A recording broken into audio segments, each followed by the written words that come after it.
ஒரு நாய் உங்களை நோக்கி ஓடி வருது, நீங்களும் ஓடுனா அது துரத்த ஆரம்பிச்சிடும். அசையாம சில மாதிரி நின்னுடுங்க, அது கிட்ட வராது. அதுக்கு ஆர்வம் இல்லாம போயிடும். ஒரு தெருவில் சின்ன பிள்ளைங்க நிறைய பேர் விளையாடிட்டு இருக்கிறாங்க. அப்ப சில நாய்கள் அங்க ஓடி வருது. எல்லாரும் ஓடினாங்க. அப்படி ஓடுறப்போ ஒரு பையன் கால் தடிக்கு கீழே விழுந்துட்டான்.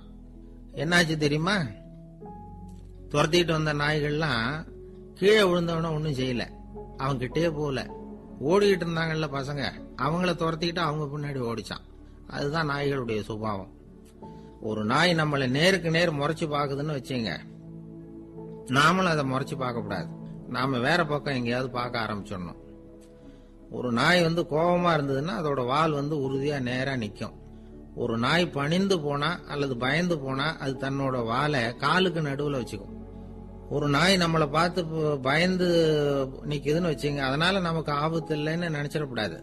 உங்களை பார்த்துட்டு ஒரு நாய் ஒடுங்குச்சுன்னா நீங்க விலகி போயிடணும் அப்படின்னு அது நினைக்குது. நிறைய பேர் பயந்து போன நாயால கடிபடுறாங்க. இவன் நம்மளை விட பெரிய ஆள், மாட்டிக்கிட்டோம், வேற வழி இல்ல அப்படிங்கிற நினைப்புல தான் நாய் கடிக்க ஆரம்பிக்குதான்.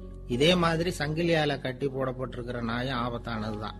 தொடர்ந்து இந்த உலகத்து சிக்கல்களுக்கும் சிரமங்களுக்கும் அப்பாற்பட்டவர் அல்லவா தாங்கள்? அப்படிப்பட்ட உங்களுக்கு சிக்கல்னா அது எப்படி ஒத்துக்கிட்டார்? உடனே தன்னுடைய பங்களாவில் ஒரு பெரிய விருந்துக்கு ஏற்பாடு பண்ணார்.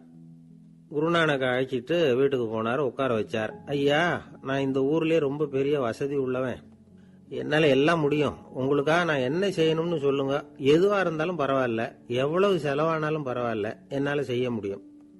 என்ன செய்யணும்னு சொல்லுங்க, அது போதும், நான் செய்யறேன் அப்படின்னு நான் ரொம்ப பணிவா. இதை கேட்டதும் குருநானக் சிந்திச்சார் கொஞ்ச நேரம். அதுக்கப்புறம் தன்னோட சட்ட பைக்குள்ள கையை விட்டு ஒரு பழைய ஊசி ஒன்னு எடுத்தார்.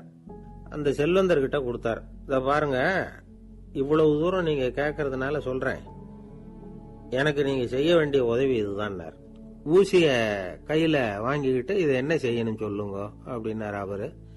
நீங்க செய்ய வேண்டியது என்னன்னா, இந்த ஊசிய பத்திரமா வச்சிருக்கணும். நாம 2 பேரும் இறந்து போனதுக்கு பின்னாடி இன்னொரு உலகத்துல நாம சந்திக்க கூடிய வாய்ப்பு இருக்குது. அப்ப இந்த ஊசியை என்கிட்ட கொண்டாந்து கொடுக்கணும். இதுதான் நீங்க எனக்காக செய்ய வேண்டிய உதவி அப்படின்னார் குருநானக் லேசா சிரிச்சுக்கிட்டே. இத கேட்ட உடனே இந்த பெரியவர் முழிக்க ஆரம்பிச்சிட்டார்.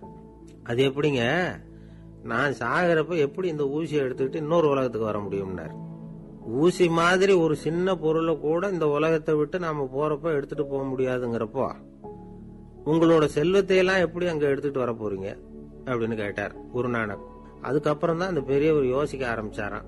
குருநானக் சொல்றார், இத பாருங்க, நாம செய்யற நல்லது கெட்டதுதான் கடைசி வரைக்கும் நம்ம கூட இருக்கும். அடுத்தவங்க நல்லா இருக்கணுங்கிறதுக்காக பொருளை செலவு செய்யணும், அப்படி செய்யலைன்னா எந்த பிரயோஜனமும் இல்லை அப்படின்னார். அதுக்கப்புறம் தான் அந்த செல்வந்தரின் அறிவு கண் திறந்துதான். உடனே குருநானக்க வணங்கினார். ஐயா, என்கிட்ட இருந்த ஆணவம் போயிட்டுது, இனிமே என்கிட்ட இருக்கிற செல்வத்தை நல்ல வழியில செலவழிப்பேன் அப்படின்னாராம். நம்ம கிட்ட இருக்கிற பணம் எப்பவும் நம்ம கூடவே வந்துகிட்டு இருக்காதுங்கிறதுக்கு இது ஒரு உதாரணம். அதுக்காக நாம பணம் சேர்க்கறத பத்தி கவலைப்பட வேண்டியதில்லை, பேசாம படுத்து தூங்கிட்டு இருந்தா போதும் அப்படின்னு இதுக்கு அர்த்தம் பண்ணிக்க கூடாது. முறையான வழியில பணம் சேர்க்கணும், அதை முறையான வழியில செலவு பண்ணணும். அதனால ஏற்படக்கூடிய மன நிறைவு இருக்கு பாருங்க, அது அனுபவிச்சவங்களுக்கு தான் தெரியும். சொர்க்கத்துக்கு போறவங்க இங்க இருந்து பணத்தை எடுத்துட்டு போக முடியாது, ஆனா நம்ம செல்வத்தை இங்க மத்தவங்களுக்கு பயன்பட செய்து அதனால ஏற்படுற புண்ணியம் இருக்கு பாருங்க, அதை எடுத்துட்டு போக முடியுமா. இதுதான் ஆன்மீகவாதிகள்லாம் சொல்ற கருத்து. ஜான் நியூட்டன் ஒருத்தர், அவரு சொன்னார், நான் எப்பவாவது சொர்க்கத்துக்கு போய் சேர்ந்தேன்னா அங்க 3 அதிசயங்களை பார்ப்பேன்னார். என்னன்னு கேட்டாங்க. நான் யாரு யாரு இருக்க மாட்டாங்கன்னு நினைச்சுக்கிட்டு இருந்தானோ அவங்கள சில பேர் அங்க இருப்பாங்க, அது ஒரு பெரிய அதிசயம்னார். சரி, அடுத்தது என்ன?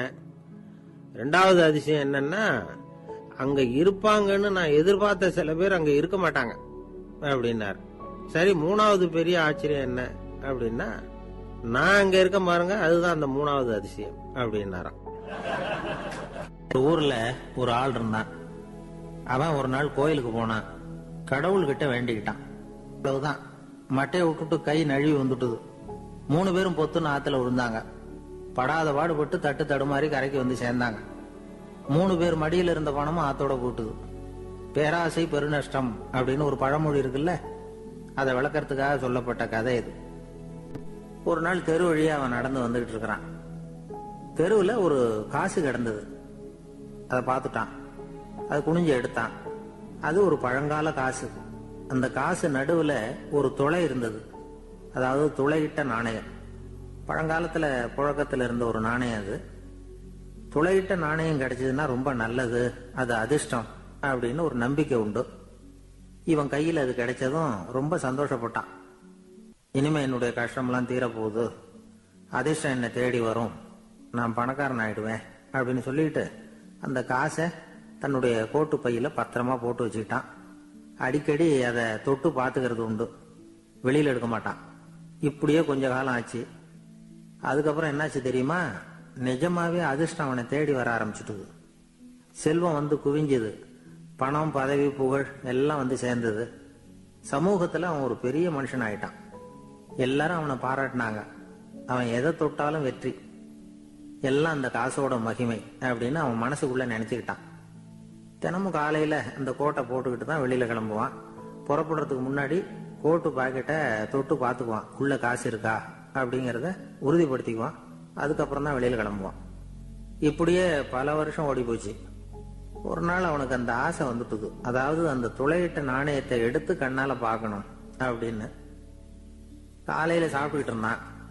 அப்போ தன்னுடைய மனைவி கிட்ட சொன்னான், ரொம்ப நாளைக்கு அப்புறம் என்னுடைய அந்த நாணயத்தை இன்னைக்கு வெளியில எடுத்து பார்க்க போறேன்னா. என்னத்துக்கு அது, இப்ப அதை பார்க்க வேணாமே அப்படின்னு மெதுவா இழுத்தாங்க அந்த அம்மா. இல்ல இல்ல, நான் பார்த்தே தீரணும் அப்படின்னு அவன் தன்னுடைய சட்டை பைக்குள்ள கைய விட்டான். உள்ள இருந்த நாணயத்தை வெளியில எடுத்தான். பார்த்தா அவனுக்கு ஆச்சரியமா போச்சு. அந்த நாணயத்துல தொலையே இல்லை. என்ன ஆச்சு அப்படின்னு சொல்லி அவன் ரொம்ப குழம்பி போயிட்டான். இப்போ அந்த அம்மா சொன்னாங்க, நான் தான் ஒரு நாள் உங்க கோட்டு ரொம்பவும் தூசியா இருக்கேன்னு சொல்லி அதை ஜன்னலுக்கு வெளியில உதறினேன். உள்ள இருந்த அந்த காசு அப்ப எனக்கு தெரியாது, ஞாபகத்துல இல்லை. அது தெருவில் விழுந்துட்டது போல இருக்கு. அதுக்கப்புறம் எவ்வளவோ தேடி பார்த்தேன், கிடைக்கல. அதுக்குள்ள அதை யாரோ எடுத்துட்டு போயிட்டாங்க போல இருக்கு. அது இல்லைங்கிறது உங்களுக்கு தெரிஞ்சா வருத்தமா இருக்குமேங்கிறதுக்காக நான் தான் வேற ஒரு நாணயத்தை எடுத்து சட்டை பைக்குள்ள வச்சுட்டேன் அப்படின்னு விவரத்தை சொன்னாங்க அந்த அம்மா. இது எப்ப நடந்ததுன்னு கேட்டான். உங்களுக்கு அந்த காசு கிடைச்சதே அன்னைக்கு மறுநாளே இது நடந்து போச்சு அப்படின்னாங்களாம். இத கொஞ்சம் யோசனை பண்ணி பாருங்க. அவனுக்கு அதிர்ஷ்டத்தை கொடுத்தது அந்த நாணயம் இல்லை, அவனுடைய நம்பிக்கை, அதாவது தன்னம்பிக்கை. அதுதான் வேலை செஞ்சிருக்கு. இதுல இருந்து நாம தெரிஞ்சுக்க வேண்டியது என்னன்னா, வாழ்க்கையில முன்னேற நினைக்கிறவங்களுக்கு தன்னம்பிக்கை ரொம்ப முக்கியம். அது இல்லைன்னா முன்னேற முடியாது. ஒருத்தன் சொன்னானா, நான் எப்பவுமே என்னதான் சார் நம்புவேன், மத்தவங்கள நம்ப மாட்டேன். நேற்றுக்கு பாருங்க, திடீர்னு 10 பேர் என்ன அடிக்க வந்துட்டாங்க, நான் ஒருத்தனாவே அதை சமாளிச்சேன் அப்படின்றான் ரொம்ப பெருமையா. அது எப்படின்னு கேட்டாங்களாம். ஒரே ஓட்டமா அங்க இருந்து ஓடி வந்துட்டேன்